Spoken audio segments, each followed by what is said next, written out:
Terletak di Kelurahan Air Temam, Kecamatan Lubuk Selatan, 1, Kota Lubuk Linggau. Air terjun Temam masih menjadi salah satu pilihan primadona bagi wisatawan untuk menghabiskan masa liburan panjang. Dibutuhkan waktu lebih kurang 30 menit dari pusat kota untuk sampai ke objek wisata yang kerap dijuluki Niagara Mini ala Lubuk Linggau. Objek wisata ini, air terjunnya terbentuk memanjang dan mirip tirai raksasa dengan suasana asri serta sejuk. Para pengunjung yang akan masuk pun harus tetap menerapkan protokol kesehatan. Untuk menuju air terjun, pengunjung akan melewati puluhan anak tangga yang dicat warna-warni.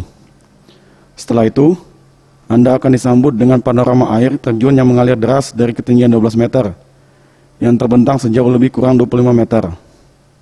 Anda pun akan merasakan sensasi jatuhnya air tepat di depan mata. Apalagi saat ini, pihak pengelola terus menambah fasilitas. Salah satunya menyediakan spot foto yang berada tepat di depan air terjun.